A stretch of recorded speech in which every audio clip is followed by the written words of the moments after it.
बात हीरा है, बात मोती है, बात लाखन की लाज होती है, और बात को बात नहीं कहते, बात फूलों का बाग होती है। बात ऐसी है, बात वैसी है, बात मर्दों का ठाठ होती है। एवी राजपूत समाजनी उजड़ी परंपरा एनी उजड़ी वातो आपणे करी अमर भाणुभा छे दिनेशभाई। आम तो आखी टीम जे छे एने हूँ वंदन करूं छूं अने विवेकभाई ने पण हूँ विनंती करूं एवा अमारा राहड़ा थी पछी एवी शरूआत करो कि तमने बधी बहनों माताओने ने भाईओने गरबा रमवा होय तो आपणे थोड़ो एक राउंड विवेकभाई गरबानो पण लेशे, पण सामेथी बधा वडीलोना फोन आवे छे कि एकाद प्रसंग रामायणनो को, એટલે એકાદ પ્રસંગ આપને સંભળાવી દઉં, કારણ કે આમ તો 2 વાગી જાય ને પછી સાહિત્ય ન થાય, પણ ઘરનો ડાયરો છે અને અમારે હું હમણાં વાત કરતો હતો મારા દિનેશભાઈ પ્રજાપતિ, આમ તો અમારો ભાણો થાય, ભજનની તાકાત શું હોય।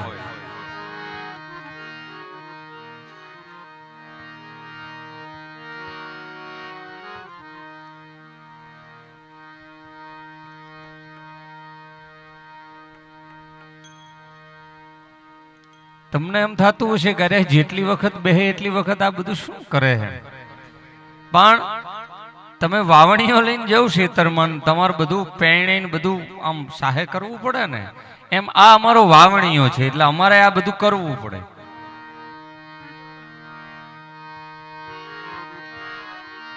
અમારા ભાણાને ભજન બહુ ગમે ને એની એક પણ ફરમાઈશ પૂરી નથી થઈ, એટલે હું થોડુંક સંભળાવી દઉં કે અલ્લાહ હો નબીજી રે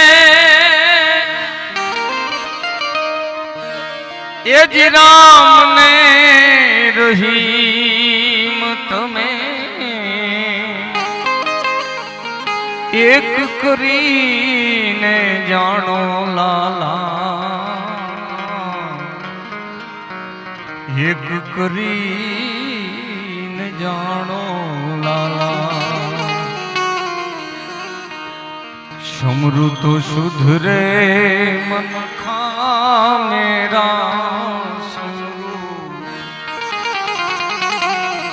सुधरे मन खा ए मेरा रे नबीजी, समृत सुधरे मन खा मेरा रे। जीवन बहुत टूंकું છે, ઓથીને મુરાર સાહેબ જેવો ગુરુ મળે ને સાહેબ જીવનનો પલટો થઈ જાય। યતન વિસ્કી વેલરી ગુરુ અમૃત की खान शिष दिए जो गुरु मिले तो भी सस्ता जान। कारण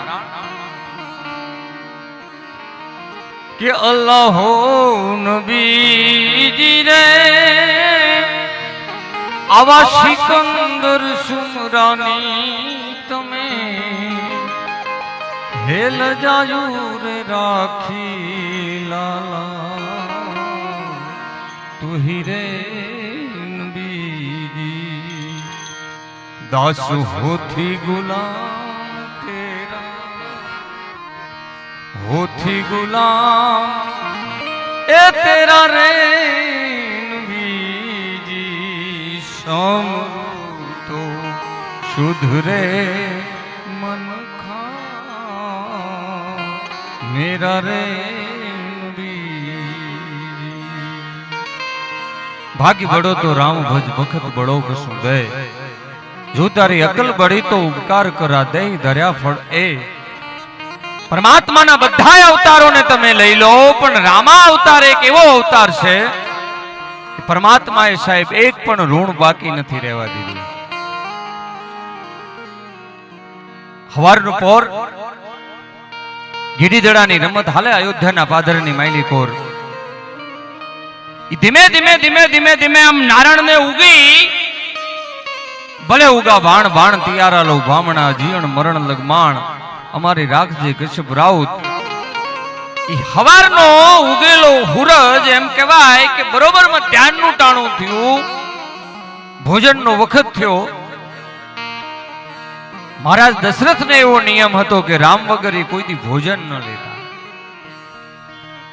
અને દશરથે માણાને મોકલ્યો કે જાઓ રામને બોલાવો, ભોજનનો વખત થઈ ગયો છે. અને માણા રામને બોલાવવા માટે અયોધ્યાના પાદરની માયલીકુર જાય, જ્યાં ભગવાન ગેડી દડાની રમત રમતા હતા. એ માણા બે હાથ જોડીને રામ પાસે જઈને એટલું કે પ્રભુ રાઘવ, બાપુ બોલાવે છે આપને, ભોજનનો વખત થઈ ગયો છે. હું તમે સાહેબ કઈ કઈને મંથરાને શું સમજીએ છીએ? આ જગતની માં કેવી હોય, મોતે નાડું માંડી જો ને પછી જમ જડાફા ખાય, છતાં એને સોરુની ચિંતા થાય, એને કેમ વિહરીએ કાગડા? અને મોઢે બોલું માં તેદી મન હાચે જ નાનપણ હાંભરે, પછી મોટપની બધી મજાઈ મન કડવી લાગે કાગડા. માનું સમર્પણ ક્યાં સુધીનું હોય, માનો ત્યાગ ક્યાં સુધીનો હોય, માનું બલિદાન ક્યાં સુધીનું હોય, એનો હું તમને રામાયણનો પ્રસંગ કહું. એ માણસે આઈને રાઘવને કીધું, રાઘવે જવાબ આપ્યો કે મહારાજ દશરથને જઈને કહેજો કે રાઘવ જમવા નહીં આવે, જાઓ. એ માણસે આઈ દશરથની સામે બે હાથ જોડીને કીધું કે બાપુ કુંવર સાહેબ ભોજન કરવાની ના પાડે છે. અને સાહેબ અયોધ્યાનો સમ્રાટ દશરથનો દરબાર જેની ઇન્દ્ર પણ આશા કરે, પણ ભાઈઓ વિના ભેકાર પછી ઈ ભરતને કડવું લાગે કાગડા. ઈ અયોધ્યાનો સમ્રાટ એમ કહેવાય cut cut cut cut cut કરતો પગથિયા ઉતર્યો અને અયોધ્યાના પાધરમાં રામ પાસે આવીને માથે હાથ ફેરવી અને દશરથે એવું રામને કીધું હતું કે રાઘવ મારા દીકરા, બેટા હાલ જમવાનો વખત થઈ ગયો છે. અને સાહેબ રામે તેથી દશરથને એવું કીધું હતું બાપુ જમવા નહીં આવું, મારી માને મોકલું. તો કે હા બેટા કૌશલ્યાને મોકલું. કે ના બાપુ કૌશલ્યાને નહીં, મારી માં કૈકેયીને મોકલો. દશરથે આઈને કૈકેયીને કીધું કૈકેયી રાઘવ જમવા નથી આવતો, મારો રામ જમવા નથી આવતો, તમે જાઓ. મારો રાઘવ એવું કે છે કે મારી માં કૈકેયી મને લેવા માટે આવે ને તો હું આવું. અને અયોધ્યાની સામ્રાજ્ઞી સાહેબ માં એક એકાક્ષરી મંત્ર છે સાહેબ. અમારો બોટાદકર માં માટે એવું કહેતો હોય કે એવા મીઠા રે મધુને મીઠાને ઉલારેલો, અન જેથી રે મીઠી છે મોરી માત રે જનની, જોડ જગત માં નહીં જડે. અયોધ્યાની સામ્રાજ્ઞી રાઘવના ચરણોમાં આઈન સાહેબ એના દીકરાને મનાવતી હોય, માથે હાથ ફેરવીને કહેતી હોય બેટા જમવા હાલ, તારા બાપુને નેમ છે કે રાઘવ વગર જમે નહીં. અને બેટા ત્યાં તું જ્યાં સુધી જમવા ના આવે ત્યાં સુધી મહારાજ નહીં જમે. અને સાહેબ તેથી રાઘવેન્દ્ર સરકાર ભગવાન શ્રી રામ મર્યાદા પુરુષોત્તમ જગતના ચોક ને સાહેબ જીવતર કેમ જીવવું ને એ આચરણ દ્વારા જેને સંદેશો આપ્યો હોય એવા રાઘવે માને પ્રશ્ન કર્યો હતો 11 વર્ષની ઉંમરે. માં જમવા તો આવું પણ તારે છે ને મારું એક કામ કરવું પડશે. અરે મારો રાઘવ કે ખોડિયાની માયલી કોરથી પ્રાણ કાઢી દઉં દીકરા. કે માં પ્રાણ કાઢવા તો સહેલા છે, એથી ને અઘરું કાર્ય કરવાનું છે. અરે મારો રાઘવ જે કે કરવા માટે તૈયાર છું, માં વિચારી લેજે. જગતના ચોકની માલિકુર જ્યાં સુધી સૂરજ ને ચંદ્ર રહેશે ને ત્યાં સુધી તારા માથા ઉપરથી કલંક નહીં ઉતરે એવું કામ કરવાનું છે. અને સાહેબ દીદી આ દેશની આર્ય નારી, આ દેશની જનેતા, આ દેશની માં એના દીકરાને એવું કહેતી હોય કે મારો દીકરો કહેતો હોય ને તો હું કલંક ઓરવા માટે તૈયાર છું. તેદી સાહેબ રામે એવું કીધું હતું કે માં તારે મારું એ કામ કરવાનું છે. તારે બાપુ પાસે 2 લેણાના વચન છે અને માં એ વચનની માલિકોર તારે મારા બાપુ પાસે એવું માંગવાનું છે. પહેલા વચનમાં મારા માટે 14 વર્ષનો વનવાસ માંગવાનો અને બીજા વચનમાં ભાઈ ભરત માટે ગાદી માંગવાની. હલબલી ગયો. જગદંબા જેવી ભગવતી જેવી માં કઈ કઈ હલબલી જઈ હતી સાહેબ રામનો પ્રશ્ન સાંભળીને. અને તોય રામને કીધું તું કે મારો રાઘવ કહેતો હોય તો હું આ કલંક ઓરવા માટે તૈયાર છું સાહેબ. માં એને કહેવાય છે, માં છે. પછી લોક કવિ માને બિરદાવતો હોય તોય ભલે કે તું 14 ભુવન મારે અનઓઢણ માયા ભૂલેતી તારા સોરું ને ખમ્મા કેતી રે મોગલ માડી લડી લડી પાજ લાગુ એ દયાળી દયા માગુ રે મોગલ માડી. લોકકવિ આ માને એમ કહેતો હોય મારી તારું કંકુ ખર્યું ને સૂરજ ઉગ્યો. કેટલી મોટી ઉપમા સાહેબ. મંથરાને કઈ કઈને હોણ તમે પાપી માનતા હોય તો એક વખત આ પ્રસંગને સાંભળજો. ભગવાન રાઘવેન્દ્ર સરકારને જેથી અભિષેક થવાનો હતો, રાજ્યાભિષેક, દશેરાનો સપ્રમો દાડો, માં ભગવતી જાનકી સીતા એ 4 દિવસનું એમ કહેવાય કે રજસ્વાલા સ્નાન કરી અને દરવાજાના નકુચાની માયલીકોર આંગળી ભરાઈને ટગર ટગર ટગર ટગર રામને જોઈ રહ્યા હતા. ભગવાન રામને આમ આવવું, આ બાજુ મંથરા ઊભી છે. મંથરાય ભગવાન રામને જોવે છે ને એક વખત મંથરાની ને રામની નજર આમ હામે મળી. એક ક્ષણની માયલીકોર નજર નીચી ઝુકાઈ અને મંથરા ઊભી રહી ગઈ. ભગવાન બરોબર મંથરાની નજીક આયા અને મંથરાને પ્રશ્ન કર્યો કે મંથરા કોનું સ્મરણ કરી રહી છે? પ્રભુ ખોટું નહીં બોલું, હું રાઘવનું સ્મરણ કરતી. મને એક ક્ષણ માટે એવો વિચાર આવ્યો કે આવા મહાપુરુષની ચૂડી પહેરવાનું સદભાગ્ય મને તો ન મળે ને. કે મંથરા મળે, મારું એક કામ કરે તો મળે. હો સહાયક મંથરા મોહ ઉતારણ કાજ તો मैं नंदन को नंदपुरी ने तू कुबजा प्रिय बात. મંથરા તું જો એક મારું કામ કરે ને, માને તો મેં કીધું જ છે પણ એની માયલીકુર તું થોડીક મદદ કરે ને. બાકી ભગવાન શ્રી રામે રામાયણની માયલીકુર સ્વમુખે એવું કીધું છે કે કોઈ જીવ એક ક્ષણ માટે મારી સામે આવી જાય ને તો સાહેબ કરોડા જન્મના એના પાપ છે ને એ બાળીને ભસ્મ કરી દઉં. તો મંથરા તો વિચાર કરો, ઈ રાજ દરબારની માયલીકુર 25 વખત રામને હામી ભટકાતી છે.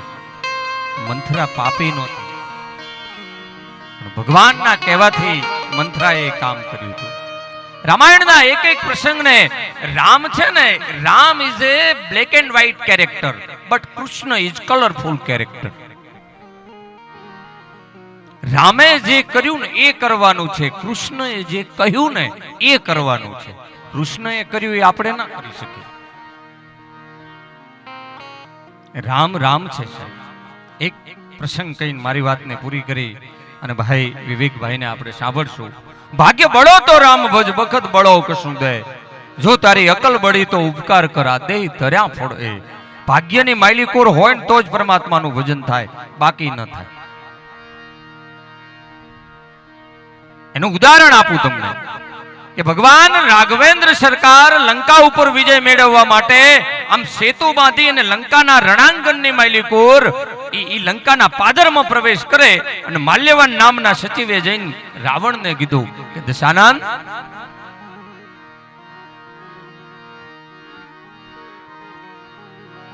ભાઈની ફરમાઈ છે એટલે લઈ લઉં, ચાલો. હવે ટાંકો માં ટાંચણું રે લઈને ઘડવૈયા મારે ઠાકોરજી નથી થાવ.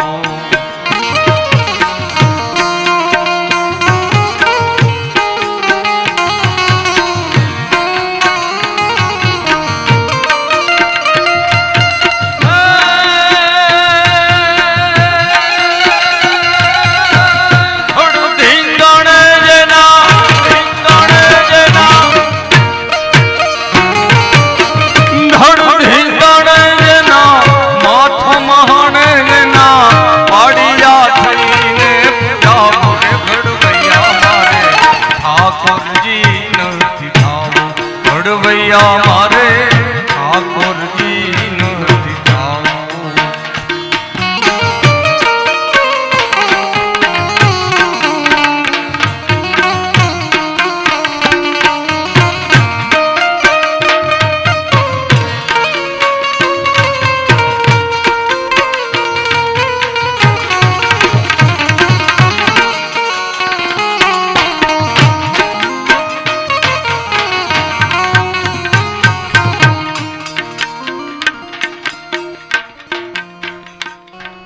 દાદબાપુએ લખેલી આ રચનાની એક પંક્તિ જોરદાર છે, એ રાજપૂતો માટે લખી છે. પીડા પીતાંબર કે જરક સી જામા મારે વાઘમ નથી વીંટડાવું. પણ ગઈ રેટલે બાપના મોઢાનું ભાડાયના કુણા કુણા હાથે ખોડાવ રે ઘડવૈયા મારે ઠાકોરજી. ઈ રણાંગણની માલિકો રામનો પ્રવેશ કરવો ને માલ્યવાન નામના સચિવે જઈને દશાનંદ રાવણને કીધું કે મહારાજ યુદ્ધને જીતી નહીં શકીએ. તો કે કારણ દુશ્મન મજબૂત છે. તો કે મારા કરતા હોય તો કે હા. અને એ સેતુ બંધાણો ત્યારે લક્ષ્મણ રામને પ્રશ્ન કરે છે કે પ્રભુ મોટા ભાઈ, મેં આપને કોઈ દી કશું કીધું નથી, પણ આજ હું આપને કહું છું કે પથ્થર છે એ કોઈ દી પાણીમાં તરે નહીં. અને આપ તો બ્રહ્મ છો, બ્રહ્મ કોઈ દી ચમત્કાર કરે નહીં. તો આ પથ્થર તરવાનું કારણ? અને સાહેબ તેદી રામે લક્ષ્મણને જવાબ આપ્યો તો લખાન, विधि बाम होते होते अपने पराये और प्रतिकूलता ये सिर को मंडलाती है, और स्नेहमयी माता और राम जैसे पुत्र को वन भिजवाती है. पर आता है जब अनुकूल समय लखन, तब देखो सागर में शैल की शिलाएं तीर जाती है. माणसनो समय आवे ने એટલે એના નામના પથરા તરે લક્ષ્મણ. તળાવ હુકી જાય ને તો તળાવની કોઈ દી નિંદા ના કરતા, દુષ્કાળ થાકે વરસાદ ન થાકે, હોય મોટો માણા હોય, સમયની કદાચ એને થપાટ વાગે પણ એની ખુમારી એની ખાનદાની ધરાવીને ધાનન નીપજે, કુડવીન માળુનો હોય, જેસલ જખરો નીપજે, જેનીમાં હોથલ પદમણી હોય, અને રાણીએ રાણા નીપજે, કોઈ દી દાસીએ રાણા ન હોય. અને દાસીએ રાણા નીપજે ને તો ઈ તો કુડવગો વણ હોય છે. ઈ માલ્યવાન નામના સચિવે જઈને રાવણને કીધું કે મહારાજ યુદ્ધ નહીં જીતી શકીએ. તો કે કારણ દુશ્મનના નામના પથરા તરે છે. તો કે યુદ્ધ જીતવું હોય તો કે મહારાજ જો તમારા નામનો પથ્થર તરે ને તો યુદ્ધ જીતી શકીએ, અને તો સૈન્યની માલિકુર સુરાતન પ્રગટે. અને સાહેબ તેદી રાવણે જવાબ આપ્યો હતો, લેખ બ્રહ્મા લખે પૂછી પૂછીને જેનો હુકમ લીધા પછી વાયુ વાતા, મેઘજળ વરસતા જેની આજ્ઞા થકી નવગ્રહ ઊંચ ને નીચ થાતા, એવો રાવણ. પ્રકાંડ વૈજ્ઞાનિક જેને કહી શકાય, પ્રકાંડ પંડિત જેને કહી શકાય, પરમ વૈજ્ઞાનિક જેને કહી શકાય, એવો રાવણ. પણ સાહેબ એને માનું હરણ કર્યું હતું, એ ભગવાનનો ચોર બન્યો હતો. રાવણ કે રામના નામે તો નાના નાના પાણકા તર્યા, હું મારા નામે મોટો પથ્થરો તેરવી દઉં તો? માલ્યવાન કે તો આપણે યુદ્ધને જીતી શકીએ. પ્રસંગ ટૂંકમાં કહું, એક મોટી શિલા લઈને એની ઉપર રાવણ લખ્યું, બે હાથની માલિકુર શિલાને લઈ અને સમંદરની માલિકુર રાવણે ઘા કર્યો ને સાહેબ, શિલા તરવા મંડાણી. મંદોદરીને ખબર પડી, ભગવાન આશુતોષની પૂજા કરતી હતી, મહાદેવની પૂજા કરતી હતી, અને એને ખબર પડી, અને ઈ પૂજા કરતી કરતી દોડતી દોડતી રાવણ પાસે આવી, અને રાવણને આવીને બે હાથ જોડીને મંદોદરીએ કીધું, દશાનંદ, મારા બાપનું આંગણું છોડીને હું લંકાના પાધરમાં તમારા ઘરે આવીને ત્યારથી આજ દિન સુધી મેં તમને પ્રશ્ન નથી કર્યો, પણ આજ હું મંદોદરી તમારી અર્ધાંગીની તમને પ્રશ્ન કરું છું કે તમારા નામે કોઈ દી પથ્થરો તરે? દશાનંદ, આજે તમે સાચું ન બોલો તો ભગવાન શિવના સોગંદ છે તમને. અને રાવણ ધ્રુજી ગયો, અને એને મંદોદરીને કીધું કે મંદોદરી ખોટું નહીં બોલું. તો કે રાવણ તે શું પ્રપંચ કર્યું? અને તેદી સાહેબ દશાનંદ રાવણ જવાબ આપે છે, બાકી લંકા કોટ બંકા ટંકા ન શંકા જો દુર્ગ કા ચમંકા, અને હર જાત બંકા સો વાકા નામ લંકા હે, એવી લંકા. અને દશાનંદે જવાબ આપ્યો મંદોદરીને, મંદોદરી મેં હાથની માલિકોર પાણાને લીધો ને પાણા ઉપર રાવણ લખ્યું અને સમંદરની માલિકોર પાણાનો ઘા કરતો હતો ને ત્યારે મેં એ પાણાને કીધું તું કે એ પથરા એ પાણા તું સમંદરની માલિકોર જો તરે નહીં ને તો તને રામની દુહાઈ છે. પથ્થર એટલે તરે. એક પથરાને કદાચ રામની દુહાઈ દો ને જો પાણીની માલિકોરી તરતો હોય તો હું તમે તો સાહેબ જાગતી ચેતનાઓ છીએ. કદાચ મને તમને ઈ રામ નામની લેરખી લાગી જાય, ઈ રામ નામની દુહાઈ લાગી જાય, ઈ રામ નામનો અજંપા જાપ હૃદયની માલિકોર જાગી જાય તો મારા ને તમારા જીવતરની માલિકોર આ ભવસાગરમાંથી પાર કરતા આપણને કોઈ ન રોકી શકે. એવા ભગવાન રામના દરબારમાં બેઠા છીએ ત્યારે વિવેકભાઈને વિનંતી કરું કે આપણે મોજ આવે, કારણ કે લોકગીતો એ તો માનું ધાવણ છે. મેઘાણીને કોઈએ પ્રશ્ન કર્યો તો ઝવેરચંદ મેઘાણીને, દુહા સંદને સોરઠા વેલી હોરઠ હરવાણી એટલા રોયા રાતે પાણીએ મરતા મેઘાણી. મેઘાણીને પ્રશ્ન કર્યો કે તમે દાતારીની વાતો લખી, તમે શુરવીરતાની વાતો લખી, એનાથી તમને શું મળ્યું? તેથી મેઘાણીએ જવાબ આપ્યો હતો કે વગડાની માલિકોર આપોઆપ ખીલે જે ફૂલ, ઘરે તમે કદાચ કોઈ છોડવાનું ઉછેરો ખાતર આપો, પાણી આપો અને એને ફૂલ આવે ને એને ગીત કહેવાય, પણ વગડાની માલિકોર આપોઆપ ખીલે ને એને લોકગીત કહેવાય. અને એ લોકગીત છે ને સાહેબ, જે તાકાત ભજનની છે એ જ તાકાત લોકગીતની છે.